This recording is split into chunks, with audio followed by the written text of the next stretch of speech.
Yogendra Yadav is with us. Thank you, Yogendra ji. Disappointed? Indeed, the results are disappointing. The results are demoralizing, especially the extent of defeat of the opposition. But am I surprised by the results? Probably by the extent of victory, but not by the NDA victory, because from day one, I felt this election was an election where NDA had a clear advantage, structural advantage right from the beginning, something that they never surrendered at any point. What do you mean by that? Because let me just club one thing with you, which perhaps you did not anticipate from day one, and that was the turnout.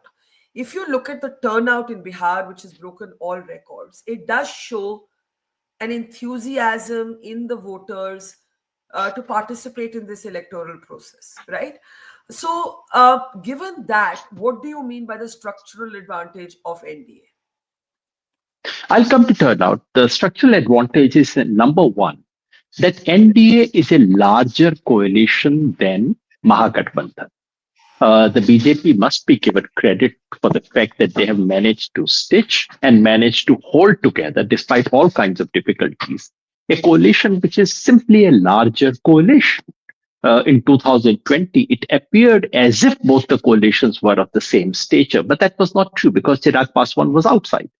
Once you account for his inclusion, then NDA is always sort of at least 5% bigger than the MGP. In the Lok Sabha, their advantage was 8%. Now it looks like a 10-point advantage. That's the first thing. Number two, the NDA has a larger social base to draw upon compared to Mahagathbandhan. Mahagathbandhan's pool is at the most 40%, 32% Yadavs and Muslims, and 8% auxiliary smaller communities. The NDA has at least a 50% pool to draw upon because their auxiliary, that of the EBCs, is fairly large. So they draw upon a much larger pool. They are a larger social coalition.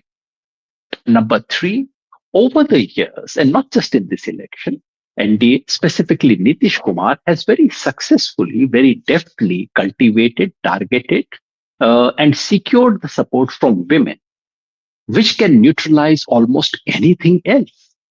Uh, these three political advantages plus fourth, and I'm not going to say fourth is the only factor. I'm not going to say fourth is the predominant factor. But the fourth is systemic support, which is administrative structure, the entire governmental system, money, media, and unfortunately, the election commission. All these which work in a fairly one sided way. So, because of all this, but even if the fourth factor was not there, I would have imagined the first three factors were enough to give NDA a clear advantage in the election. Many friends focused over much, as we tend to do in the campaign days, smaller moves, this statement, that particular candidature, ticket distribution, etc. I thought these were of minor significance. In basic terms, as you speak of the fundamentals of economy, if you were to look at the fundamentals of Bihar's politics, this election was for NDA to lose right from day one. They had an advantage, they kept the advantage, and therefore their victory does not surprise me. The margin of victory does surprise me, though. Talking about the margin of victory, and when you say there were structural advantages, social base, I understand, money, media coverage, fair enough. But look at the fact that Tejashwi Yadav is at the moment, at the hour that I'm talking to you, trailing by 4,000 votes. This is a seat which he won the last time by a 38,000 margin. What I'm trying to suggest, Yogendra ji, is that the BJP may be a richer party, the BJP may get more media coverage. You, as a, you may not be happy with the election commission, but the overwhelming mandate A to the BJP, to Nitish Kumar's great comeback moment, and B, it seems a vote against the RJD. Why would Tejashwi Yadav, the face of the Mahagathbandhan, be trailing in his own seat? He might scrape through, but he's having to scrape through. Yes, of course, that would be very demoralizing for the opposition, for Tejaswi, because in all the opinion polls, Tejaswi Yadav has been actually slightly ahead of Nitish Kumar as a person considered for Bihar CM's post. So I wouldn't know of the seat exactly, but do look at the fact that actually Mahagathbandhan's vote share has not gone down compared to what it was in 2020. But what has happened is that Marginally, it is an marginally gone down, but the seat conversion has been absolutely decimated. The seat yeah, conversion. because the change may have been less than 1 percentage point. I don't know the exact figures as of this Yeah, moment, we have the but figure. broad Yeah, but broadly their vote share is where it was. NDA has made two big changes. Number one, they have regained the coalition. And because they regained the coalition, that gave them 5 point advantage straight away. And number two, they have added to the votes which went to others. So instead of being more fragmented, this election has been more consolidated. And, yeah. and the NDA has added to vote to which women have contributed in a very substantial and significant way. So these things have happened. If I may, because I wanted to see the figure, the RJD had 23.5% of the vote share in 2020, and in the leads right now, it is 22.95%. So very marginal drop, very So marginal yeah, drop. it's about the same. The But I'm message asking for you, RJD, for to my mind, is the following. Whatever the numbers, the basic fact is that in a state where there's enormous poverty, inequality, where unemployment is such a major issue, where basic infrastructure for health and education is still abysmal. In that state, if an opposition does not fails to convince the people to give it a chance, something must be wrong with the opposition. And I can think of two things. Number one, that the social coalition, which was the foundation of the great social revolution in Bihar of 1990s, the Mandal Revolution, it was a social coalition of what was called the Garib Gurba of Bihar. Remember, Lal Prasad Yadav was always the leader of Garib Gurba. In fact, unlike Uttar Pradesh, in Bihar, Lalu Prasad Yadav's social base was not limited to Muslims and Yadavs. He was the hero and leader of all the backwards, all the disadvantaged, all the marginalized. That reduced itself to a Muslim Yadav coalition. So, in fact, the rise of the MY coalition is actually the decline of social justice politics. That is the one big lesson. That's one thing Tejasvi Yadav might wish to learn from his father. But one thing he must unlearn from his father, namely the legacy and the accusation or the taint of Jangal Raj. Now I know that it is muchly hyped. I know the media has ensured that it remains in popular imagination. I know the media would erase all such things when they happen in Nitish Kumar's time. But the fact is that the memory of Lalu Prasad Yadav's last regime is something which in Bihar's popular imagination does not invite trust, and not only for the forward caste. It's also in substantial number of smaller uh, EBC communities. Also, there is a sense of anxiety when they see Yadavs and Muslims consolidating, when they see the prospect of Lal Prasad Yadav's family coming back to power. These are things that Tejasvi Yadav should have worked upon, or this is a challenge that they need to take on. There is no way of escaping that. It is true that election commission has been one partisan. It is true that the entire system has been against them. It is true that it's becoming almost impossible for an opposition to win an election unless there is a popular wave in favor of them. Despite all this, here is something that Lalu Prasad Yadav's family, that Tejasvi Yadav, should have done, which was not done. Yeah, so can I ask you a little more about the Muslim Yadav coalition? What you're actually saying, I think, is that it was too narrow and siloed a sort of dependency, and that the RGD has not managed to grow or grow either beyond it in terms of social alliances or transcend it. You see, you can transcend the sort of calculations of social alliances, or you can have so many social groups within your ambit that you don't have to transcend it. I think what you're saying is that Tejashwi Yadav has been limited by his dependency on the Muslim Yadav coalition. Yeah, that's certainly one way of putting it. Because I mean, There's no doubt that they tried to go beyond the inclusion of VIP and through Yeah, that of the Malay community, the inclusion of IIP, etc.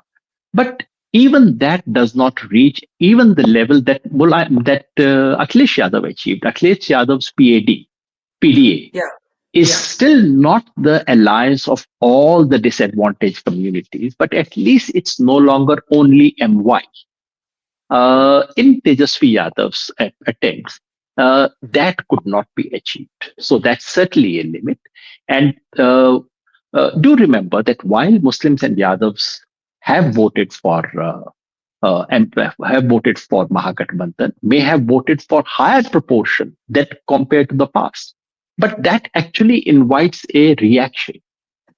Muslims and Yadavs put together are 32% of Bihar's population. Fine, you got used to get 70% out of that. You may get 80% out of that now. Percent yeah. would give you only what about 1.5 to 2% of Bihar's vote.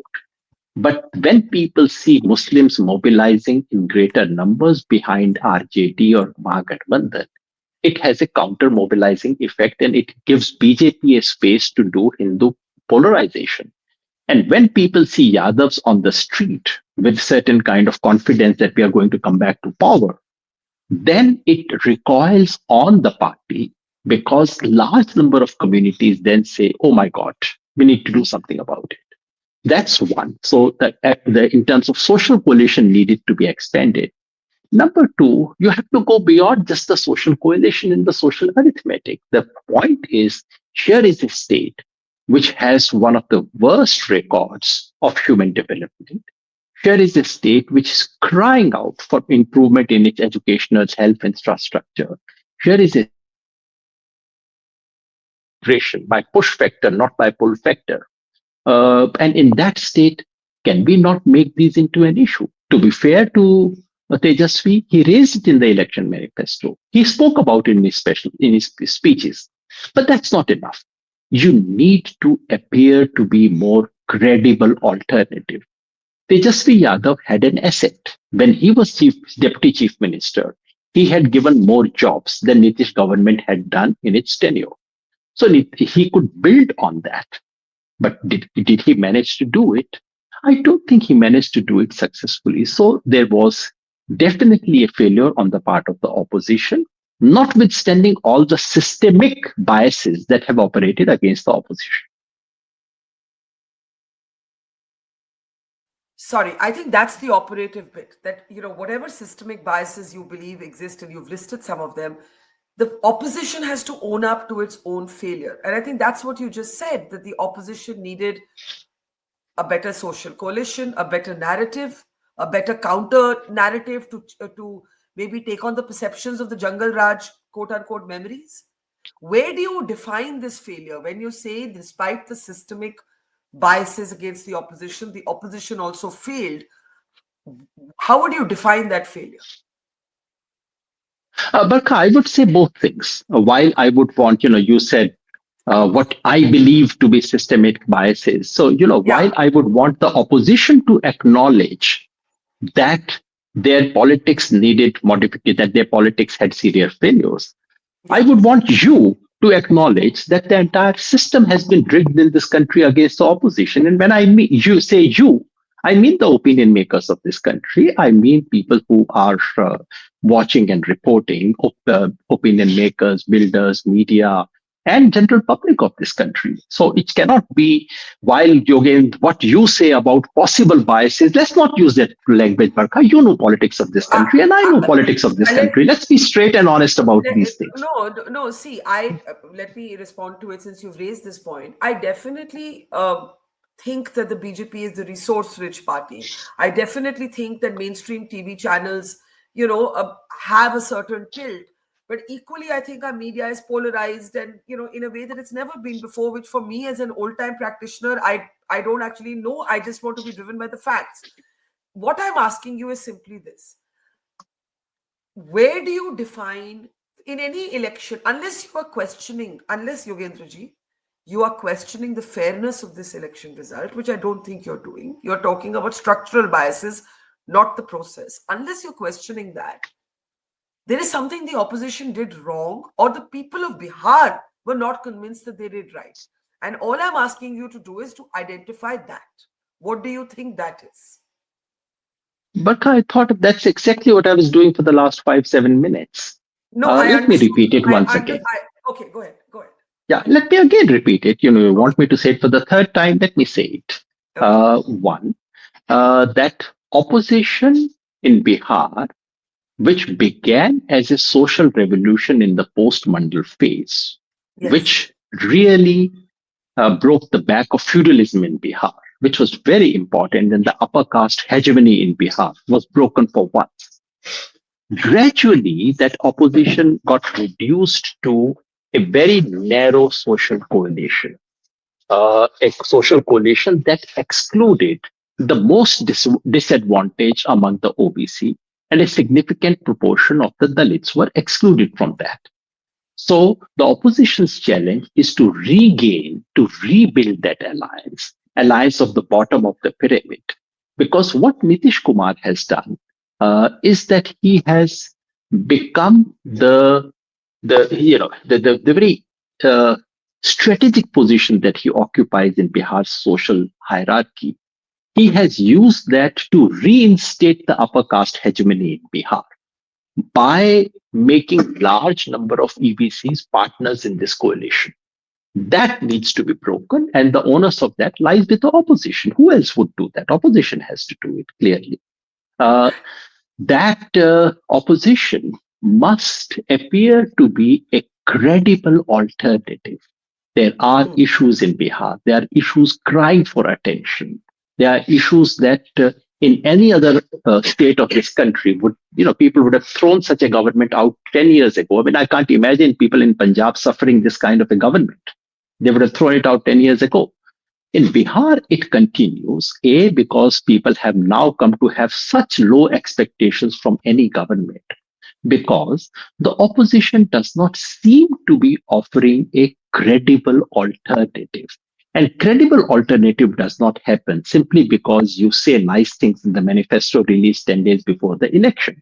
It happens because you are with the people, you are among the people, and your election manifesto is known to everyone 6 months before the elections have begun, which is to say, top 2 or 3 things are known to the people. This did Okay. not happen. And that's Can I something that opposition needs to do. can I ask you about the Congress? Because out of the 5 seats where the Congress is leading currently, four of them are leads which are less than 2,200 votes, right? Tejashwi, as I already mentioned, is trailing by around 5,000, but there are many rounds of counting to go. Only 11 are complete out of 30 rounds of counting. My question about the Congress is an important one because the Congress contested 61 seats and it's leading only in five, four of which are by very narrow margins. This, for the Congress, is the principal opposition party of India, raises some anxieties. It will have a ripple effect on other alliances that other regional parties may want to forge with them in other states. Some might even say Rahul Gandhi's focus on vote chori found no resonance electorally with the people of Bihar. How do you see the performance of the Congress and the debate around Mr. Gandhi's focus on vote chori and SIR? Congress may be and is a principal opposition in the country. Congress is nowhere close to being the principal opposition in Bihar. Congress is a tertiary player in Bihar. Congress has potential goodwill. Congress has probably added to its goodwill, but it has absolutely no mechanism of translating that goodwill into votes because it has no organizational network. It has no karyakartas on the ground. And therefore, in this election, in a sense, it's with the RJD that everyone floats. So I'm actually not surprised when the alliance does poorly, Congress does very poorly. Congress would do a little worse than the rest of the alliance. I'm more surprised and disappointed by the very poor performance of CPI-ML, a party which actually has cadre, which has done work on the ground, which has a network on the ground. Uh, they have also done very badly. So so in a sense, when the overall alliance drops or does so poorly, and when Tejaswi Yadav in his own seat is doing poorly, then what about people like Congress who are actually, in a sense, far far behind in the picture? What lessons for future? Lessons for future for Congress is when you are a tertiary player, you should play it like a tertiary player. Yeah. That the negotiations were carried so far. I mean, let's not forget that NDA had its own share of enormous difficulties in their alliance building, something that media did not want to pay attention to, and media had all the time and space in the world to talk about the difficulties in Mahagathbandhan. But the fact is that this, while it may not have damaged so much on the ground, but in perception terms, it created the impression of an alliance which is not quite there. And that's something that the media was happy to lap up. So, in its future negotiations, I think it's important that Congress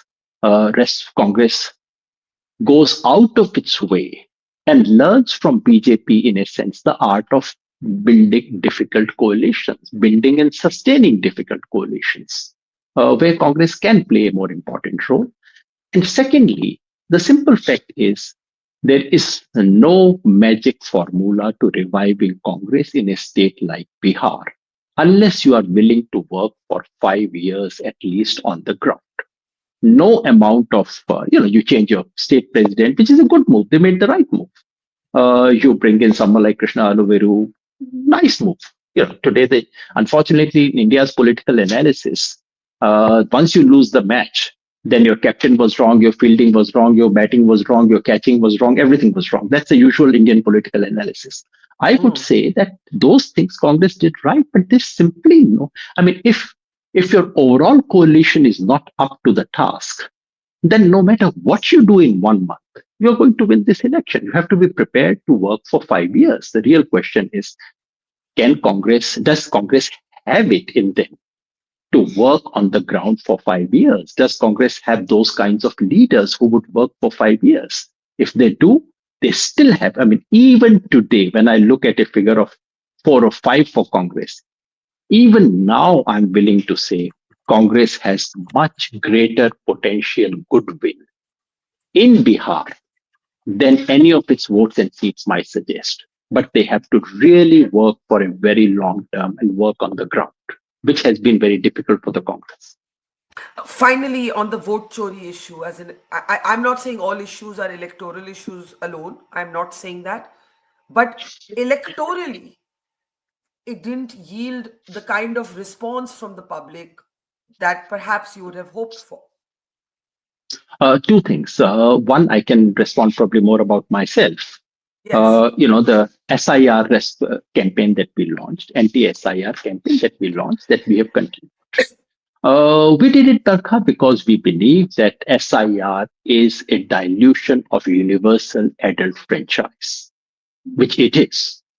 And I'm proud of the fact that we did it.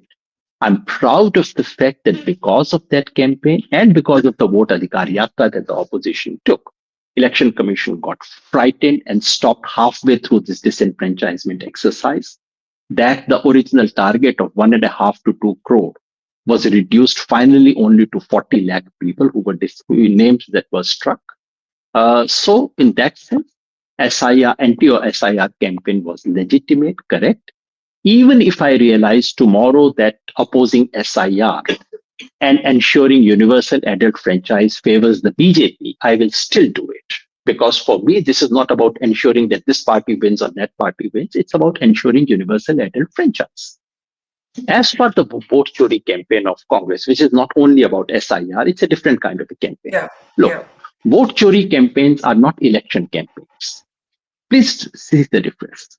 Vote chori campaign success or failure lies in the fact of whether people accept your charge, whether people believe that the electoral system is being unfair and doing things that are illegitimate. I would suggest go on the ground, ask people, do they believe in it? But no vote chori campaign in the world ever helps you win elections because that's not what it's designed to do. That's not what vote chori allegations are about. So I don't expect any vote chori allegation to win you elections. It's a different matter to say that the time spent on vote chori during the election campaign period, could it have been devoted on other issues? That's a question which will continue to be debated. Also, because it's a large dilemma that opposition faces in this country today. As the entire electoral system is being rigged against the opposition, how much attention do you put on opposing the rigging versus trying to win within a rigged election? That's the difficult dilemma. If you face What do this you dilemma what tomorrow, is you would have the same problem, Barkha. could you define rigged system? What do you mean by The that rigged here? system is exactly what I said, Barkha. What you politely said, BJP has more resources. The simple fact is, BJP throws so much money into this election, white and black. Maharashtra was a scandal for any democracy. That the entire election machinery, the state machinery, is used to favor the ruling party. That the election commission is no longer an umpire, it's a player. All these are rigged. By rigged, I do not only mean EVM and people voting for someone and finding that the vote was cast for someone else. That's a very, very limited aspect of it, on which I will not comment unless I have evidence. But in the system is clearly rigged against the opposition. And it is a very serious dilemma. Barkha, if you are an opposition leader tomorrow, you would have the dilemma. Should I participate in this match knowing fully well that the umpires are one sided and the ground is uneven? Should I walk out? Should I play? Should I try and win? That's a dilemma that the opposition But faces. And it's a but cruel dilemma. but Yogendra ji, the same cash-rich, resource-rich BJP was pulled down below a majority mark by the same opposition in the Lok Sabha elections. My point being that if the isn't there a concern here that if the opposition looks at, oh, the system is tilted against us, it's actually never going to go out there and find a new message, maybe a new face, maybe a new social coalition. There has to be um, to win, you have to first acknowledge defeat. To win, you have to first say, okay, there's also something wrong with me.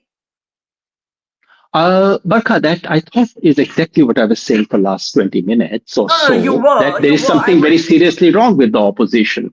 But in political science, there is a term called competitive authoritarianism. And the term is about those regimes where there's authoritarian regime, where elections are lopsided, but the possibility of the ruling party losing an election is not zero.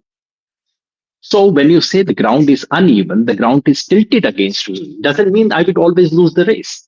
But I would win the race only when I'm 10 steps ahead of someone else. Then only I would win it by one step. That's exactly what the logic does. That's exactly what happened in Lok Sabha. So I'm not saying opposition can never win any election in this country. No, that's not going to be the case. And that's exactly why the dilemma. If that were to be the case, then there's no dilemma after that. Once it's clear that opposition cannot win any election in this country, of course they should boycott it thereafter, if that is the situation. The dilemma is precisely because we are in a competitive authoritarian system where element of competition is still real. However, it's tilted. And that's the thing you have to understand and see, okay, is it so tilted that it's pointless to run the race? Or is it tilted, but I should still work very hard to somehow win the race? That's the dilemma the opposition faces. And I don't envy them for the cruel choice that they have to make. All right. I know you have to make many appearances, so we'll have maybe a longer debate, discussion, conversation later. Yogendra ji, thank you for your time. Always appreciate it. And we will get, I hope, the opportunity to decode these results with more granular data in the next few days. Thank you so much. Namaskar. Thank Thank you. you. See you. Thank you. Thank you, sir.